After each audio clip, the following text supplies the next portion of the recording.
अस्सलाम वालेकुम। प्रोग्राम सहाफ़ी में आज बड़ी बड़ी ख़बरों पे बात होगी और सबसे बड़ी ख़बर इस वक्त जो हमारे मीडिया पे भी चल रही है, इमरान खान की लॉन्ग मार्च है जो रुक भी नहीं रही और कहीं पहुंच भी नहीं रही। नुसरत जावेद साहब, ये लॉन्ग मार्च तो कुछ ज़्यादा लॉन्ग नहीं होती जा रही और मामलात कुछ समझ नहीं आ रहे, मुख्तलिफ़ किस्म की तारीखें आ रही हैं। मती भाई, बात यह है कि बिल्कुल इस वक्त तो टेलीविज़न पर रौनक के लिए, चस्के के लिए, रेटिंग के लिए एक ही मौजू है, वो है कि इमरान खान साहब कहाँ तक पहुँचे। ठीक है, तो यकीनन हम भी टेलीविज़न पर बैठे हुए हैं तो ये फ़र्ज़ अदा करना ज़रूरी है। लेकिन इससे पहले आपसे माज़रत के साथ मैं सिर्फ एक मसले की जानिब आपकी तवज्जो दिलवाना चाहूँगा, फिर उस तरफ आ जाएंगे रौनक मेले की तरफ। ठीक है, क्योंकि मेरी दानिश में वो बहुत संजीदा मसला है। संजीदा मसला यूँ है भैया कि यूरोप के ताकतवर तरीन ममालिक जिनसे अक्सर हम भी मदद के ख़्वाह रहते हैं, फ्रांस, यूरोप, स्पेन, इटली, इन जैसे बहुत सारे मुल्कों पर मुश्तमिल इत्तेहाद जिसको हम यूरोपियन यूनियन के नाम से जानते हैं, उसके एक आदमी ने कुछ रोज़ पहले ये मजम्मत की थी। तुम्हें पता है ना कि रूस और यूक्रेन दुनिया में गंदम की पैदावार के हवाले से उनका जो शुमार होता है वो बड़े यानी कि मेजर प्रोड्यूसर्स 10% गंदम यूक्रेन वर्ल्ड ट्रेड नहीं, सिर्फ यूक्रेन तो 10% सिर्फ यूक्रेन, रूस इटसेल्फ 30%। 30%। अच्छा, अब यूक्रेन की जो गंदम है वो ब्लैक सी के ज़रिए बाकी मुल्कों तक पहुंचती है। हम अल्लाह के फजल से काफ़ी हद तक गंदम में खुद कफ़ील हैं, हमारे यहाँ शायद उसका इतना मसला नहीं है, लेकिन उसके बावजूद हमें अप्रैल में हमारी फसल कटी है और हमें 10 लाख मीट्रिक टन जो है उसकी कमी का सामना हो सकता है। उसके मुकाबले के लिए पाकिस्तान की हुकूमत ने रूस से 3 लाख टन गंदम मंगवाने का एहतियाती बंदोबस्त कर लो कि खुदा न खास्ता जरूरत पड़ जाए, उसकी मंजूरी ईसीसी ने दी। चलें जी, फाइन। अब लेकिन मसला ये है कि ख़ास तौर पर अफ्रीका के गरीब तरीन मुल्क जहाँ पर कि सिवाय गंदम के शायद उनके पास खाने को कुछ भी नहीं होता, रोटी कोई प्याज के साथ खाते हैं, उनके यहाँ के हवाले से जो भी होगी, वहाँ पे शदीद किल्लत है और गंदम की कीमत आसमान को छू रही है। अब यूक्रेन की जो गंदम है वो ब्लैक सी के ज़रिए जाती है। ठीक है, तो यूरोपियन यूनियन ने मजम्मत की और कहा कि साहब ये आप क्या कर रहे हैं, क्योंकि रूस ने कहा है कि जब यूक्रेन की गंदम ब्लैक सी में आएगी तो वो उनका जंगी टारगेट तस्वुर होगी। उसकी वजह भी तो है ना, उसके रूस के भी जहाज पे उन्होंने कब्जा किया और फिर देखिए, अब मैं इस बहस में अभी नहीं उलझूंगा कि वो जस्टिफाइड खराब हो सकती। बहरहाल मैं ये कह रहा हूं कि ये एक बुनियादी आलमी सतह का बहरान और आलमी मसला बन रहा है। उसको हम शायद नज़रअंदाज कर देते हैं कि जी ये मसला यूरोपियन यूनियन और यूक्रेन और रूस के माबैन है। ठीक है, लेकिन हुआ ये कि पाकिस्तान में जो यूक्रेन इनकी यूरोपियन यूनियन की नुमाइंदा हैं RQN का, उन्होंने एक ट्वीट किया जिसमें उन्होंने फरमाया कि रूस ने जो यूक्रेन की गंदम पर पाबंदी लगाई है उसका जो है वो पाकिस्तान को भी उसका, क्योंकि हम यूक्रेन से भी गंदम मंगवाते रहे, ठीक हो गई बात। तो उसने कहा प्लीज, यानी हमसे दरख्वास्त की, please use your influence with Moscow, यानी पाकिस्तान जो है वो मॉस्को पर अपना असरो रसूख इस्तेमाल करे कि वो ये जो गंदम देने वाले जो भी यानी बहरी जहाज गंदम से लदे हुए हैं उनको जाने की इजाजत है। पाकिस्तान का इतना इन्फ्लुएंस है वैसे नुसरत जावेद साहब, पाकिस्तान रूस को क्या कहे भाई साहब, ये बात मैं तो सफारतकार, वो शहबाज शरीफ ने कहा था बेगर्स आर नो चूजर्स, तो हम यार बात ये है कि ये बात का इस बात का इल्म मेरा ख्याल है कि यूरोपियन यूनियन की जो यहाँ नुमाइंदा हैं उनको आपकी शागिर्दी अख्तियार करके पहले ये मालूम करना चाहिए कि वो ये ट्वीट लिखने से पहले आपसे इल्म हासिल करती, और फिर उन्होंने जहालत में लिख दिया होगा, लेकिन उन्होंने बेचारी ने सर वो उन्होंने बरसरे यानी बरसरे आम फरियाद, अब तो वो जरूर करेंगी, तो आपसे यानी रजू किए बगैर उनसे ये हो गई। बिल्कुल सही। अच्छा, अब ठीक है, मैंने ज़ाती तौर पर समझा कि यार अगर वो समझती हैं कि पाकिस्तान का असर रसूख है तो शायद हम चुपके इंसानी हमदर्दी की बुनियाद पर उनसे रुजू करेंगे। मैं भी वो सफ़ीर जो हैं वो हमें रूस से तेल लेने में हमारी मदद कर सकेंगी, क्योंकि फिर पाबंदियाँ भी लग जाती हैं, अमेरिका की तरफ से एतराज़ भी हो जाता है। तो बट एनीवे आपने बात आपके ख्याल में अब मैं आपसे अर्ज कर रहा हूं कि मैं इसके बाद मुतमईन हो गया, मैंने सोचा कि हाँ भी ठीक है, कोई बात होगी। लेकिन जिनके बारे में मोहतरमा फरमा रही हैं कि हम मास्को पर अपना असर रसूख इस्तेमाल करें, वहां के एक सेनेटर हैं, उनका नाम है इगोर मोरोजोव। ठीक है, मोरोजोव। उन्होंने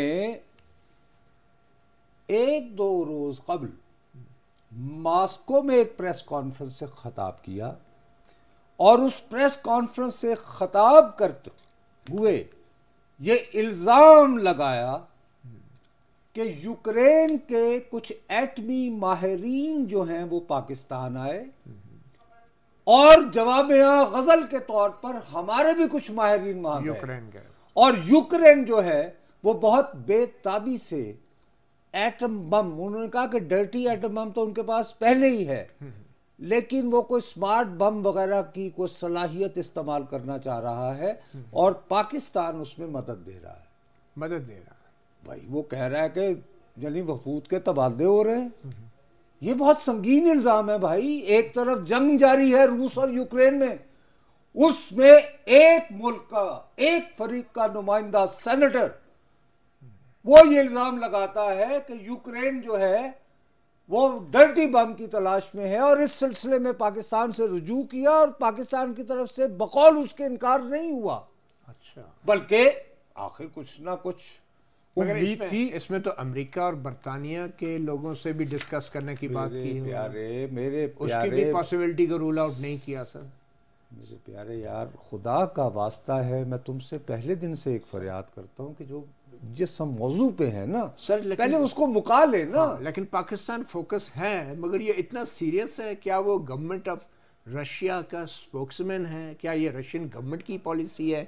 आप इसको कैसे देखें? भाई मेरे, ये मैं आपको बाद में बयान कर देता हूँ। अगर ये मामला इतना सीरियस ना होता तो चूंकि हमारे फॉरेन ऑफिस वाले भी मेरे जैसे ही जाहिल हैं, बिल्कुल सही है, तो यानी जैसे पाकिस्तान की वजारत खारजा वाले भी मेरे जैसे ही जाहिल हैं, वो आप जैसे अक्लमंद नहीं है, तो उन्होंने बाकायदा आज ऑफिशियल सरकारी बयान जारी किया है जिसमें आसिम इफ्तिखार जो कि वजारत खारिजा के तर्जुमान हैं, उन्होंने बहुत शिद्दत से रूसी सेनेटर के इस इल्ज़ाम को बेबुनियाद कतई ठहराया है।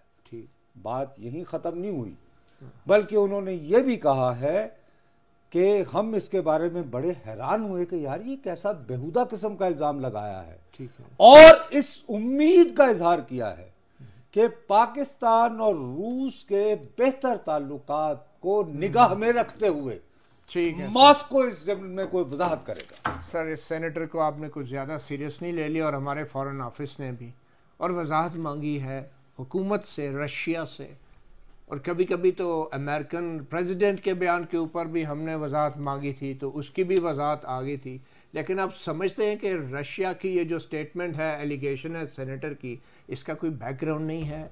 अमेरिकन प्रेसिडेंट ने रशिया पे इल्ज़ाम लगाया कि यूक्रेन पे वो न्यूक्लियर वेपन यूज़ करने की ऑप्शन पे कंसिडर कर रहा है। इसी तरह यूरोपियन यूनियन की तरफ से भी कंसर्न शो की गई कि अगर रशिया ने ऐसा किया तो ये उसका कोई काउंटर नैरेटिव नहीं हो सकता कि सिर्फ रशिया पे नैरेटिव में पाकिस्तानी को क्यों धकेला जा रहा है? तो पाकिस्तान को क्यों रखेगा? पाकिस्तान को एलाई देखते ना वो अमेरिका का, पाकिस्तान को एलाई देखते हैं वो अमेरिका का। अच्छा, तो आप फिर अब इस तो ये तो एक रिएक्शन हो सकता है ना सर। इल्जाम रूस पे भी लग रहे हैं कि वो न्यूक्लियर वेपन यूज कर भाई रहे हैं। मेरे रूस जाने यूक्रेन जाने, वो तो फरीक है ना एक जंग में। सर हाथियों की लड़ाई, जो जंग फरवरी के एंड से जारी है, जिसमें अमेरिका पूरी तरह इन्वॉल्व है और खुलकर यूक्रेन की मदद कर रहा है, तो ये इल्जाम लगाते कि जी अमेरिका उन्हें इंटेलिजेंस भी दे रहा है। अमेरिका भी लगाया कि अमेरिका पे एटमी कुव्वत देने का इल्जाम नहीं लगाया। अच्छा, सिर्फ पाकिस्तान पे लगाया। क्यों लगाया?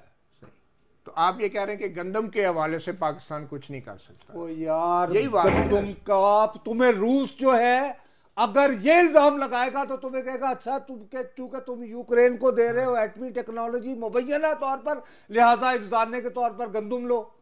सर यार कुछ तो खुदा का खौफ करो यार। यह बहुत सीरियस हो गया मामला, क्योंकि मुझे नहीं लगता अमेरिका रूस के इस इल्जाम को सीरियस लेगा। हमारा मसला तो अमेरिका है भाई। अब रूस लेगा तो क्या फर्क पड़ेगा? रूस ने लिया, अगर रूस ने पाकिस्तान का वो तेल बंद कर देगा, क्या हमारी उससे रिलेशनशिप है? हमारा तो अमेरिका कंसर्न। चलो जी, हमने तो वैसे ही सोवियत यूनियन था, रूस तो हमने तो तोड़ा हुआ है मुजाहिदीन के जरिए। हमने तो गंदम नहीं, हम कुछ कर सकते, यूरोप की कोई मदद नहीं। कोई यही हुआ ना सर। मैं वाकई मैंने बेहूदगी की। नहीं, आइए लॉन्ग मार्च पे मैं माफी चाहता हूँ, मैंने आप लोगों का वक्त जाया किया। आइए इमरान खान के लॉन्ग मार्च की रौनक की बात नहीं सर, बहुत मालूमात भाई, मैं माफी चाहता हूँ। मैं बहुत नहीं सर, ये भी आपने अच्छी भली रौनक लगी थी, आपने सर लोगों को वो एटम बम से डरा दिया। तो वही रौनक ब्रेक लेते हैं और फिर रौनक के ऊपर आते हैं एक छोटे से वक्फे के बाद। साफ़ी में वेलकम बैक। एटमी धमाकों की ताबकारी असरात से बाहर निकलते हैं। नुसरत जावेद साहब, रौनक लगाएं। रौनक क्यों लोगों को डरा रहे हैं? एटमी भाई लगाओ ना, लगाओ भाई, लगाओ। आज इस्लामाबाद मैं तो वरना ये सवाल करता है तुमसे कि जब भी कभी एटम बम का जिक्र आता है तो पाकिस्तान के बारे में यह तासुर क्यों है कि हमने रेडी पे रखा हुआ है, टाइटाई आने करने पे है, लेकिन आप उस तरफ आएंगे नहीं। आपको तो यार बस अब अल्लाह का वास्ता लॉन्ग मार्च की रौनक बताओ। लॉन्ग मार्च की रौनक बताओ। रूस कोई पाबंदियां नहीं लगाएगा हम पे, हमें उससे फिक्र नहीं। अच्छा सर, इंशाल्लाह बात यह है कि इस्लामाबाद हाई कोर्ट में तहरीक इंसाफ ने एक दरख्वास्त दायर की कि इस्लामाबाद की इंतजामिया हमें कोई जगह नहीं दे रही, इजाज़त नहीं दे रही रैली के लिए, और 6 और 7 नवंबर की तारीख की उन्होंने इजाज़त मांगी। और आज इस्लामाबाद हाई कोर्ट ने डिप्टी कमिश्नर को ज़ाती तौर पे तलब कर लिया है और कल की तारीख में तलब किया कि बताएं क्यों नहीं दे रही। 30 शराइत हैं, बज़ाहिर इंतजामिया ये सबसे पहले एक मिनट सॉरी जी, मैं अपने इल्म के लिए तुम्हें आसानी होगी अपनी बात बताने को। जो दरख्वास्त दी है तहरीक इंसाफ ने, उन्होंने किस रोज ये जलसा करना है? ये 6 और 7 नवंबर के लिए उन्होंने दरख्वास्त की। ये असद उमर साहब, यार क्या तुम कहोगे कि वो तहरीक इंसाफ की तीसरी सतह के रहनुमा है? उनका ट्वीट है, उन्होंने खुले लफ्जों में कहा है कि हकीकी आज़ादी मार्च के नए शेड्यूल के मुताबिक इंशाअल्लाह कप्तान 10 नवंबर को रावलपिंडी पहुंचेंगे और 11 नवंबर को तमाम पाकिस्तान से काफिले इस्लामाबाद पहुंचेंगे। तुम कह रहे हो कि 6 और 7 के दरमियान, वो तो ऑफिशियल लिख के दिया इस्लामाबाद हाई कोर्ट को। सर आप तो ट्वीट पढ़ रहे ना, मैं हाई कोर्ट में मौजूद था जहां पे दरख्वास्त दायर हुई है, वहां पे उन्होंने ये कहा है कि 6 और 7 नवंबर के लिए। और आपको पता है इमरान खान साहब का वो हो सकता है 10 तारीख को या 11 को भी ना पहुंचे, वो तो 28 नवंबर को हो सकता है पहुंचे। लेकिन बात यह है कि उन्होंने जो कहा है कि 30 शराइत इंतजामिया ने जो मुकर्रर किया, मसला 30, और वो 30 शराइत बकौल तहरीक इंसाफ के वकील के हमने पूरी की हैं। लेकिन जब उनसे पूछा गया कि वो जो बात हो रही है असला लेकर आएंगे, गुलेले हम इकट्ठी कर रहे हैं, तो क्या वो जायज़ है? तो उनका कहना था जी ये लाइसेंस असला है, हम तो ला सकते हैं। मगर मसला ये नहीं है, इमरान खान साहब को अभी तक इस्लामाबाद इंतज़ामिया की तरफ से इजाज़त नहीं मिली और कल इस्लामाबाद हाई कोर्ट में ज़िले इंतज़ामिया ने पेश होना है। और बज़ाहिर लगता है कि इंतज़ामिया चाहती है कि ये अदलिया ज़ामन बने इमरान खान साहब की, जैसा कि बहुत से मामला सुप्रीम कोर्ट में भी चल रहे हैं। मगर हाई कोर्ट को अब लगता है कि ज़ामन बनना पड़ेगा और वो तमाम शराइत जो भी तय होंगी अदालत के अंदर। अब मेरा तुमसे देखो ना, तुमने मेरी एक वजाहत करके तुमने मुझे बताया ना, देखो ना अब जो तुमने बात मुझे समझाई, क्योंकि तुम जाते हो वहां पे, मेरी खोपड़ी में आई। हाई कोर्ट की जमानत, तो हाई कोर्ट तो फिर भी लोअर कोर्ट है ना, खुदा न खास्ता इनकी जमानत पर अमल नहीं होता तो आप फरियाद करने सुप्रीम कोर्ट जाएंगे ना। बिल्कुल। तो एक जमानत 25 मई को सुप्रीम कोर्ट को भी दी गई थी, तो उसके बारे में क्या है फिर? वहाँ भी मैं मौजूद था और ये महज इत्तफाक नहीं तो है। ये बताइए तो। और आज 5 जजों के बेंच ने हुकूमत के एडिशनल अटॉर्नी जनरल के दलाइल और दरख्वास्त के बावजूद तौहीन अदालत का नोटिस नहीं जारी किया, ना इमरान खान को ना उनके वकला को। आज उन्होंने हुकूमत की तौहीन अदालत की दरख्वास्त की उस दलील पर गौर किया कि इमरान खान ने खिलाफ वर्जी की, 25 मई को रेड जोन में दाखिल होकर सुप्रीम कोर्ट के हुक्म की, और जो वकला थे उन्होंने झूठी यकीन दहानियाँ कराई सुप्रीम कोर्ट में। और इसी बुनियाद पर सुप्रीम कोर्ट ने अपने 25 मई के हुक्म में लिखा कि आला तरीन सतह पर पार्टी की तरफ से यकीन दहानियों की बुनियाद पे हम इमरान खान को इस्लामाबाद में H9 के सेक्टर में जलसा करने की इजाज़त देते हैं, और उसकी खिलाफ वर्जी हुई थी। तो इन तमाम झूठी यकीन दहानियों के हवाले से आज चीफ जस्टिस उमर अता बंदयाल बहुत गुस्से में थे। उन्होंने कहा कि जो वकला हैं उन्होंने बज़ाहिर ट्रस्ट को ब्रीच किया है, एतमाद को तोड़ा है जो वकला के ऊपर पाकिस्तान की आला तरीन अदालत का होता है। गालिबन ये कुछ इस तरह की बात कर रहे थे। वही तौहीन अदालत का केस है जो तो आज भी था। नहीं, तुम तो कह रहे थे, लेकिन तुम कह रहे हो कि वो चीफ जस्टिस साहब भी गुस्से में थे। चीफ जस्टिस साहब भी बड़े गुस्से में थे। हाँ। और बाकी 4 जजेस, लेकिन इनमें से 3 जजेस वो हैं जिन्होंने वो यकीन दहानियाँ वसूल की थी। शुरू में 3 जजेस का बेंच था, ये बड़े मशहूर जजेस हैं, justice Ijazul Hassan, justice Mazahir Ali Akbar Naqvi, justice Munib Akhtar. इन्होंने यकीन दहानियाँ ज़ुबानी तहरीक इंसाफ के वकील बैठे हुए थे अदालत में, वो फरीक भी नहीं बनाया उन्हें कहा कि आप जाके पूछें पार्टी से, और ज़ुबानी ले ली। बज़ाहिर लगता यह कि उन 3 जजों का जो हुक्म था यकीन दहानियों के हवाले से, और 25 मई की इजाज़त दी गई थी, चीफ जस्टिस बंदयाल ने देखा कि वो तो ज़ुबानी यकीन दहानियाँ, ना कोई एफिडेविट ना कोई रिटन स्टेटमेंट। तो फिर वो खुद आ गए और 5 जजों का बेंच बना दिया, और आज 5 जजेस सुन रहे हैं। और उन्होंने कहा कि हफ्ते तक इमरान खान तफसीली जवाब दें, क्योंकि उनके वकील सलमान अकरम राजा ने कहा हमें वक्त है, मैं अभी आया हूँ।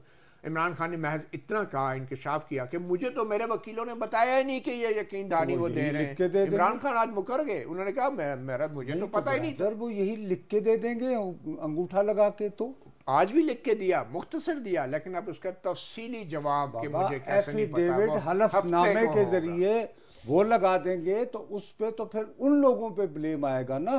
देखो ना, मैं जाके अदालत को कहूँ कि जी मैंने मतीउल्लाह जान को ये कह दिया है, बाद में मतीउल्लाह जान को जो मैंने कहा उस पर अमल ना हो, मुझे अदालत सम्मन करेगी, आपको करेगी, आप कहेंगे कि मेरे तक तो ये पैगाम ही नहीं पहुंचा।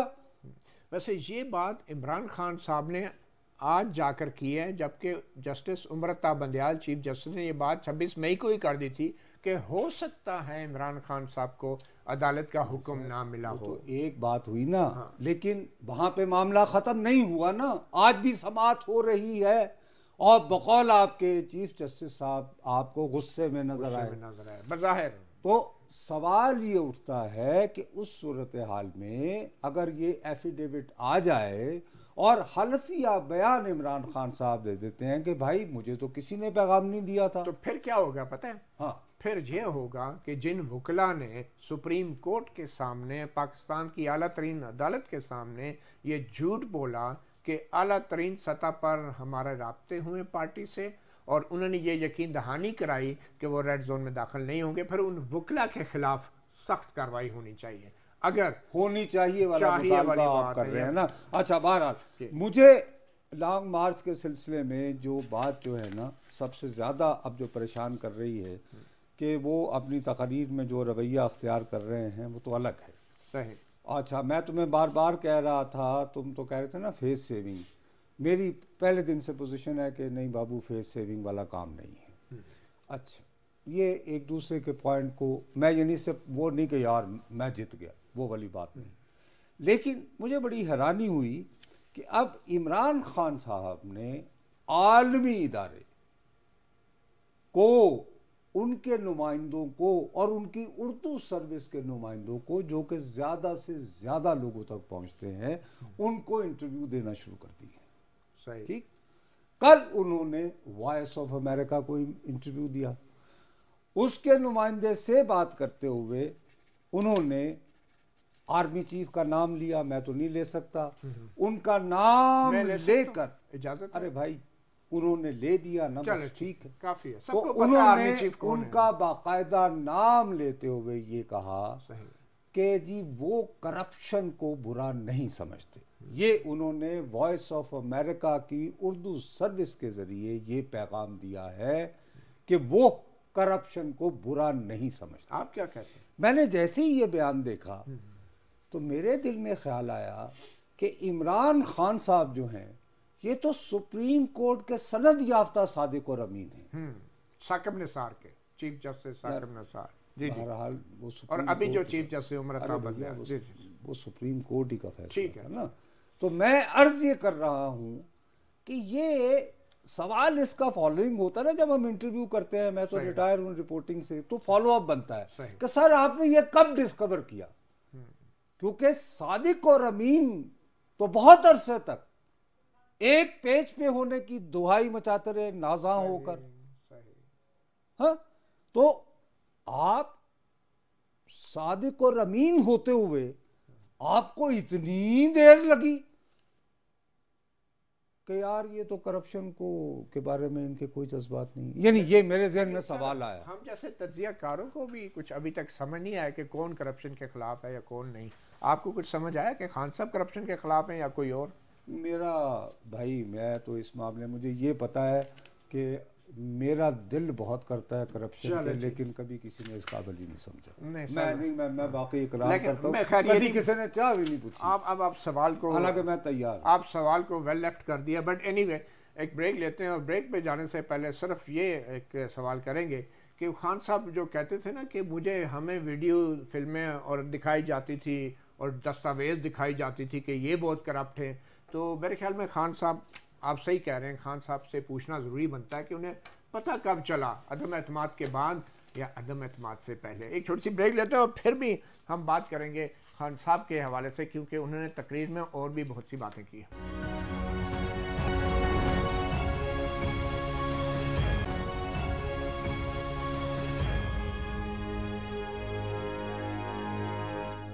सहाफ़ी में अब हम बात करेंगे खान साहब की ही, मगर ये सवाल उठता है नुसरत जावेद साहब के खान साहब का तो पता नहीं कि वो कौन सी तारीख को इस्लामाबाद वारिद होंगे, मगर ये हुकूमत क्या कर रही है, ये उन साहब की तैनाती के हवाले से भी कोई फ़ैसला नहीं कर पा रही जिनका आप नाम नहीं ले सकते। किसी ज़माने में उनको निक्केदाब्बा कहते थे, लेकिन अब ये जो आगशुदा फर्जंद हैं ये अपनी जो तवालद दे रहे हैं इस्लामाबाद में आमद की तारीख को, तो ये कहीं 28 नवंबर तक अगर चली गई तो ये आप क्या समझते हैं कि मामला ज़्यादा ख़राब भी हो सकता है?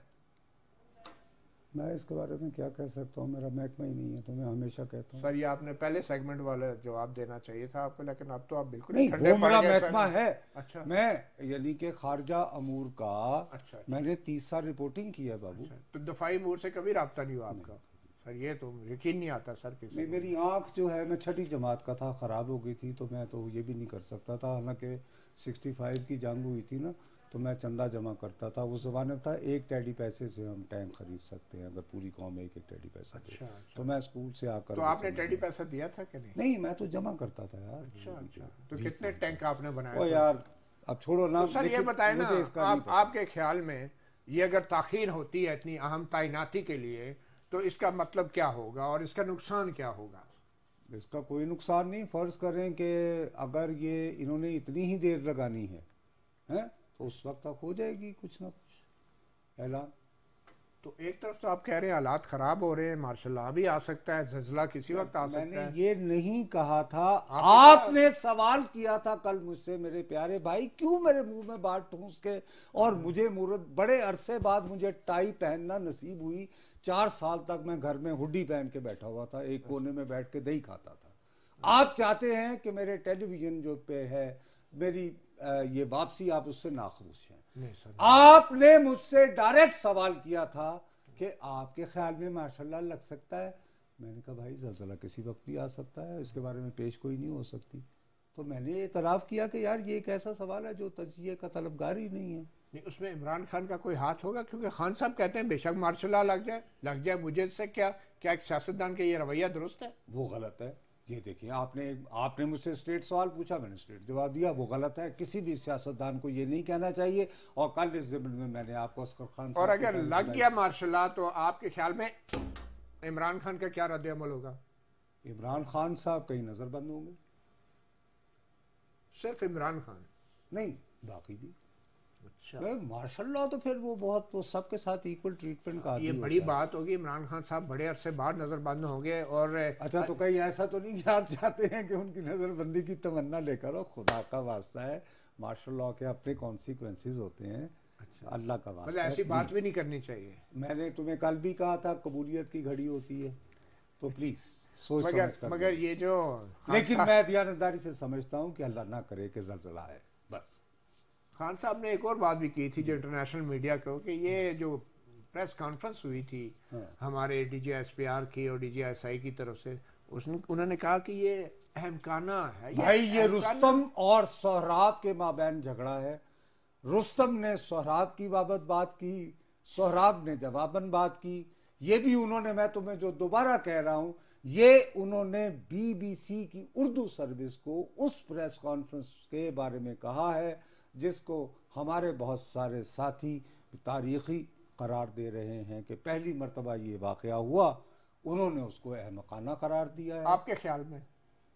मैं तो उसको बड़ा अहम समझता हूँ।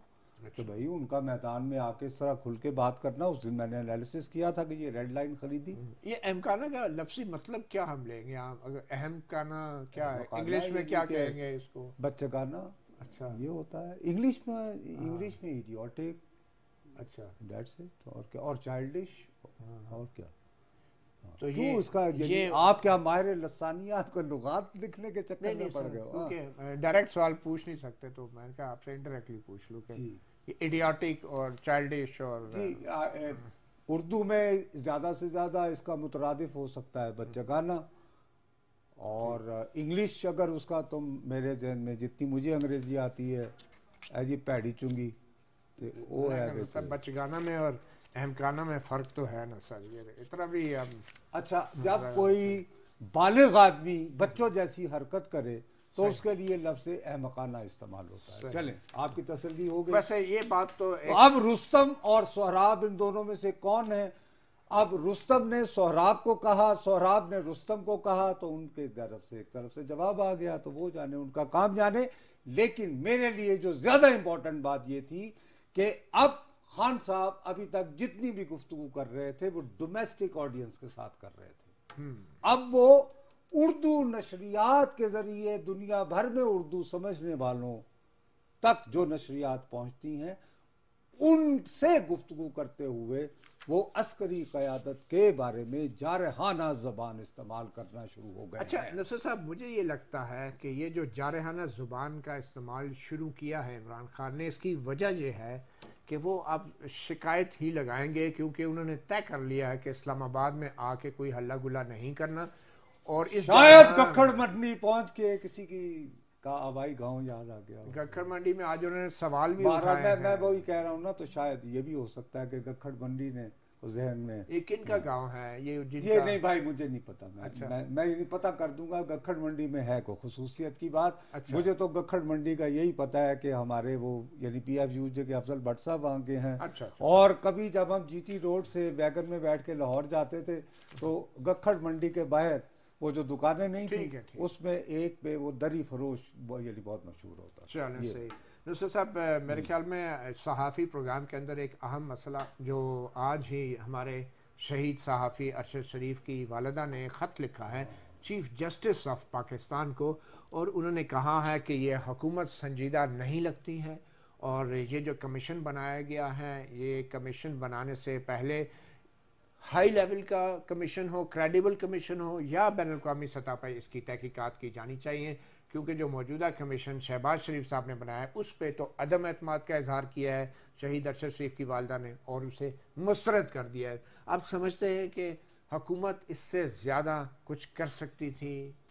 मैं आपसे इंतहाई दर्दमंदी से फरियाद करूँगा। अरशद शरीफ की जब वो, तुम्हें पता है कि तदफीन के वक्त जो 2 घंटों में मेरे साथ हो रहा था, बिकॉज मेरी लिमिटेशंस हैं फिज़िकल, मैं एक माँ के दुख को समझ सकता हूँ, ठीक है, लेकिन मेरी उनसे फरियाद है कि सुप्रीम कोर्ट के ये बात मैं पहले दिन से कह रहा हूँ, 5 सीनियर तरीन जजों पर मुश्तमिल एक बेंच भी बन जाए। कीनिया की हुकूमत वीज़ा ना दे तो तौहीन अदालत में बुलाओगे। लेकिन जो पाकिस्तान में जो भाई एक ही तरीका, उसके हकायक तो सामने है जो कुछ पाकिस्तान भाई सुप्रीम कोर्ट का बेंच बन गया। हाँ। हमारी वालिदा की इस्तदा मान ली गई। सुप्रीम कोर्ट ने 5 अपने सीनियर तरीन जजेस पर मुश्तमिल कमीशन बना दिया। ठीक है, हल क्या हुकूमत की सिर्फ आलमी दबाव, जो मैं पहले दिन से कह रहा हूं, आलमी दबाव, आलमी दबाव। और ये क्या यूएन को खत लिखना चाहिए? हुकूमत पाकिस्तान को बिल आखिर अगर कीनिया ने ताउन न किया तो किसी न किसी सूरत अक़वाम मुत्तहिदा से रजू करना होगा। हमारे 2 आला अफसर FIA के और इंटेलिजेंस ब्यूरो के इस वक्त कीनिया में मौजूद हैं और देखें वो क्या ऐसी मालूमात लेकर आते हैं जिनकी बुनियाद पे शहीद अरशद शरीफ के कातलों तक पहुंचा जा सकता है। मगर इससे पहले हुकूमत को भी अपनी अदाओं पर गौर करना होगा, क्योंकि तमाम हुकूमतों की क्रेडिबिलिटी, चाहे इमरान खान हैं, चाहे आसिफ जरदारी हैं, चाहे नवाज शरीफ हैं, उनकी ये क्रेडिबिलिटी सहाफ़ियों के हवाले से नहीं रही। हयातुल्लाह खान शहीद की कमीशन की रिपोर्ट सामने नहीं आई। हामिद मीर कमीशन की रिपोर्ट जो है बाकायदा मैं तुम्हें बता दूं, तुम ये वाइंड अप कर रहे हो, सलीम शहजाद के कत्ल की तहकीकात के लिए सुप्रीम कोर्ट के सिटिंग जज थे जो चीफ जस्टिस साहब की एमा पर उसके हेड बनाए गए थे। तो साकिब निसार जी नाम ही काफ़ी है ये जानने के लिए कि ऐसी तहकीकात का क्या होगा और क्या होता है पाकिस्तान में। मतीउल्लाह जान और नुसरत जावेद को सहाफ़ी प्रोग्राम से इजाज़त दीजिए। अल्लाह हाफ़िज़।